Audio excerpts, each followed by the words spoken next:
नमस्कार, मैं हूं रविंद्र जैन और आप देखना शुरू कर चुके हैं सबकी खबर। मध्य प्रदेश में 2 चरण में जिस तरह मतदान की गति धीमी रही है, मतदान कम हुआ है, उसे लेकर भारतीय जनता पार्टी कार्यालय में चिंतन और चिंता के दौर चल रहे हैं। लेकिन कांग्रेस पर इसका कोई असर दिखाई नहीं दे रहा है।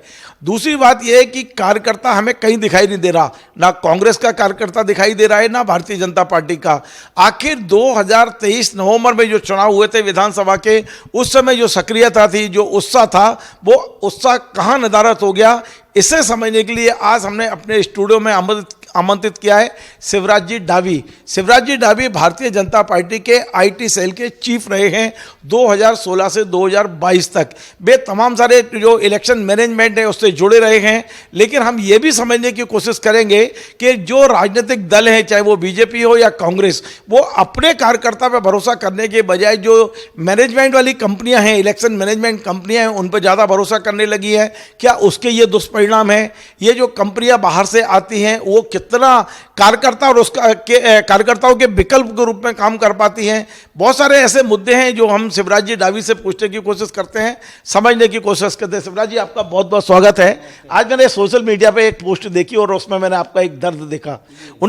आपने किसी राजनीतिक दल की बात नहीं की, लेकिन एक सामान्य बात आपने की है कि किस तरह आज राजनीतिक दल अपने कार्यकर्ताओं की उपेक्षा कर रहे हैं, किस तरह बाहर की एजेंसियां हायर की जा रही हैं, उन एजेंसियों को हम पूरा काम दे रहे हैं।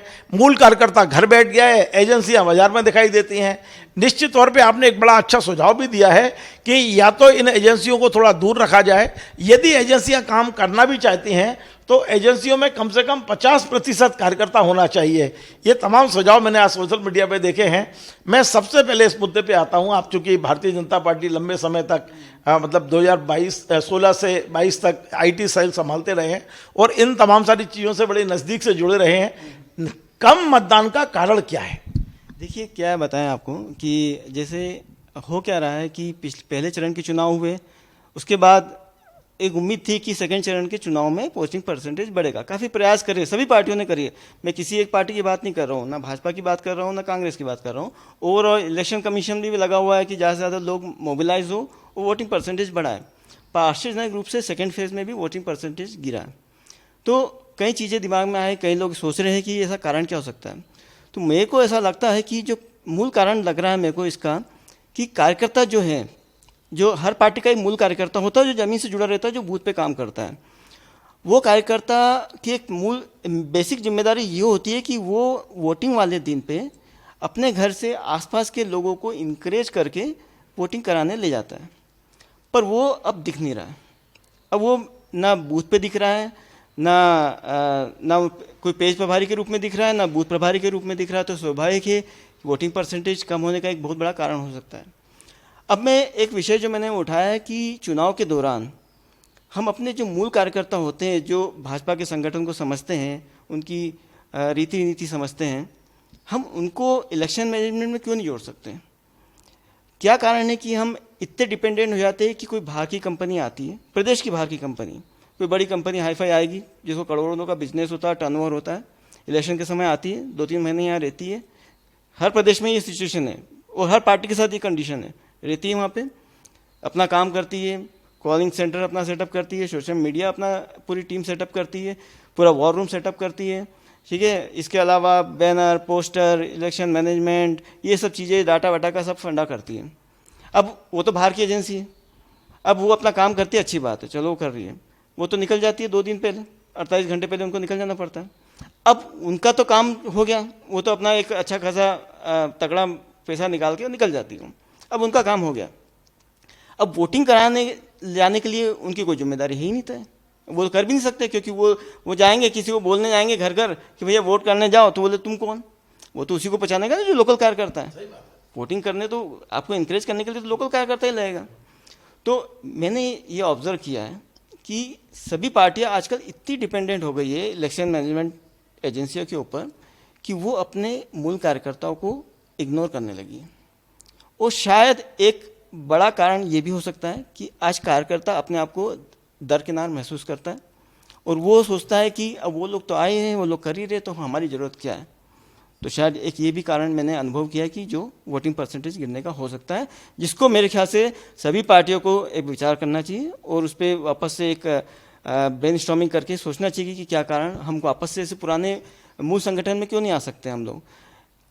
मैंने तो वो भी एक कार्यकाल, मैंने तो माननीय कुशाभाऊ ठाकरे जी का कार्यकाल देखा नहीं है, पर मैंने जो उनकी जीवन शैली और जो उन्होंने जो विचार दिए उनको अनुभव किया है मैंने।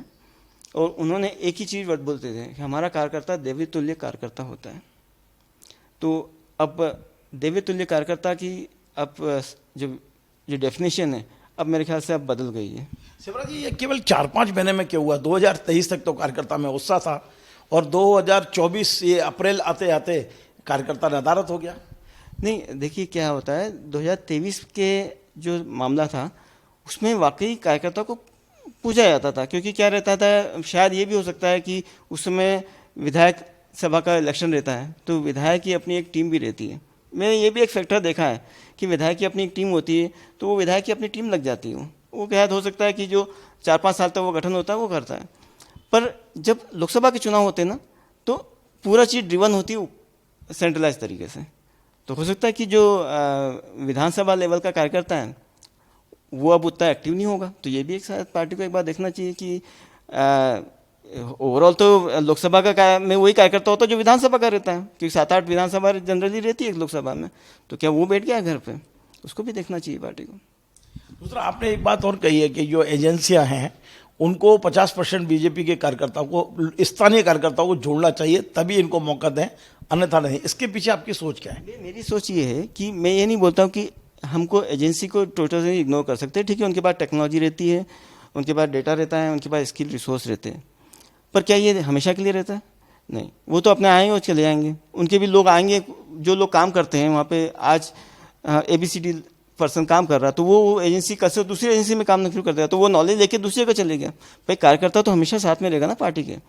तो अगर उन एजेंसियों के साथ हम भाजपा के या कोई भी कांग्रेस या अपने कोई भी पार्टी के कार्यकर्ता को इन्वॉल्व करेंगे उसमें, तो क्या होगा कि वो उससे सीखेगा भी, वो सीखेगा तो उसको जब नॉलेज मिलेगा तो वो कभी भी हमारे पास चुनाव होंगे, कभी भी होंगे, तो हम उसकी स्किल का उपयोग कर सकेंगे।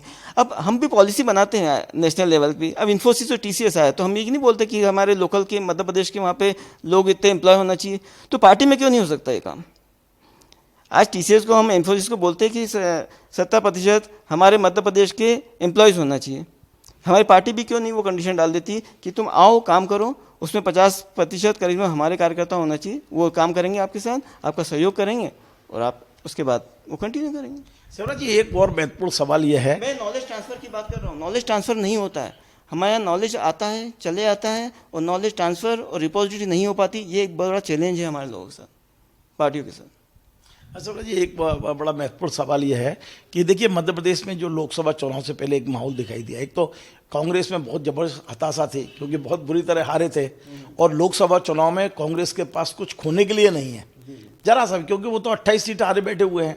तो उनके कार्यकर्ता में तो पहले से ही बहुत ज्यादा हताशा निराशा थी, पर बीजेपी को तो 163 सीटें मिली थी, उनमें हताशा निराशा क्यों रही? ये मैं मतलब समझने की कोशिश कर रहा हूं कि, और दूसरा, क्या ऐसा नहीं लगता है कि ये दो चीजें बीजेपी के लिए नुकसानदायक हो रही हैं? नंबर 1, उनने कह दिया 400 पार। नंबर 2, मोदी की गारंटी। जब गारंटी मोदी जी ने ले ली है तो कार्यकर्ता क्यों बीच में आए? देखिए, मैं एक चीज़ समझ में आता है कि कार्यकर्ताओं में मोदी जी को लेके अभी भी पॉजिटिव है, सब कुछ है, और वो भी, या तो फिर वो कार्यकर्ता ये मान के बैठा है, ओवर कॉन्फिडेंस हो गया है कि अब तो 400 पार चले जाए।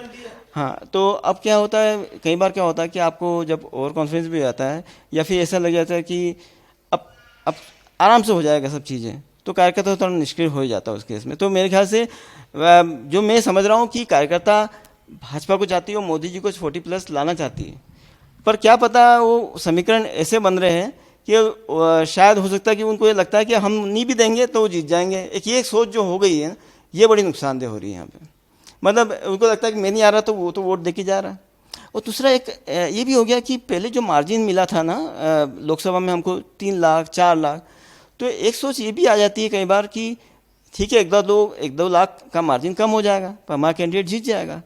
पर ये सोच मेरे ख्याल से बहुत गलत है, इसको बहुत जल्दी दूर करना चाहिए, पार्टियों को करना चाहिए। पार्टी को इस बारे में विचार करना चाहिए कि नहीं, हमारा जो टारगेट था कि 51% वोट है, ठीक है, हर बूथ पे 370 वोट बढ़ाने हैं। शायद हम वो टारगेट को इनको रिमाइंड एक बार करेंगे तो हो सकता है कि आने वाले 5 जो फेज़ आएंगे उसमें डेफिनेटली सकारात्मक रिजल्ट हमको दिखना लग जाएगा। शिवराज जी, एक आखिरी सवाल है और वो भी बड़ा महत्वपूर्ण सवाल है कि भोपाल में बैठ के शिवराज डाबी चिंता कर रहे हैं अपनी पार्टी की भी और वर्तमान लोकतांत्रिक माहौल की भी, क्योंकि वोट कम डलता है तो ये लोकतंत्र के लिए खतरा है।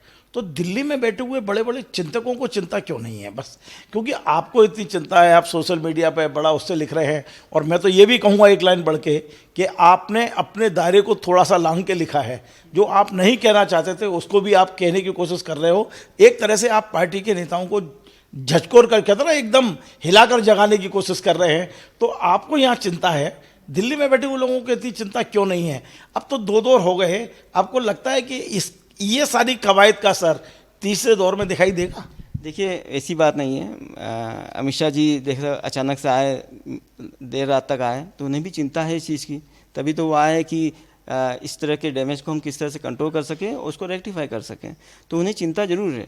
और मैं बताऊँ ना, ये चिंता सिर्फ मेरी नहीं है, सभी कार्यकर्ताओं की चिंता है।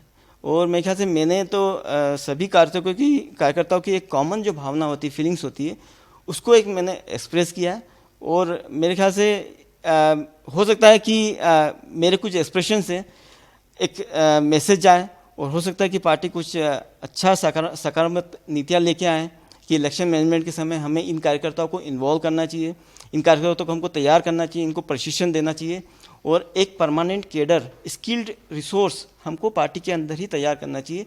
इस पे हमको पहल करने का मेरा आग्रह है सभी लोगों से। ये बात तो आप स्वीकार करते हैं कि इस चुनाव में अभी जो कहीं ना कहीं मिसमैनेज हो गया है? मैं नहीं बोल सकता, मैं बहुत छोटा कार्यकर्ता हूँ इस चीज़ को लेने के। हाँ, पर जो मेरे को जो महसूस हुआ है वो मेरे ख्याल से मैंने बोल दिया है।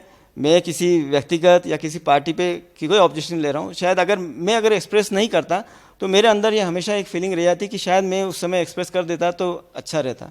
अब जो भी पार्टी को सोचना है, शायद हो सकता है सोचें, करें, वो सब कर ही रहे हैं। सब बुद्धिजीवी लोग बैठे ही हैं वहाँ पे, वो कर ही रहे हैं अपना निर्णय। बहुत बहुत धन्यवाद।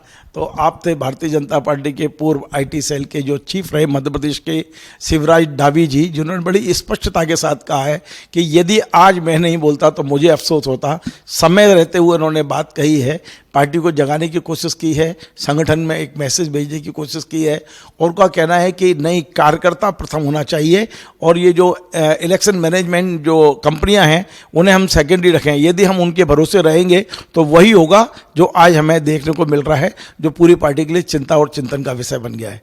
आपको हमारा ये कार्यक्रम पसंद आए तो आप इसे शेयर करें, लाइक करें, कमेंट करें, और आपसे बार बार निवेदन है हमारे इस चैनल को सब्सक्राइब अवश्य करें। धन्यवाद।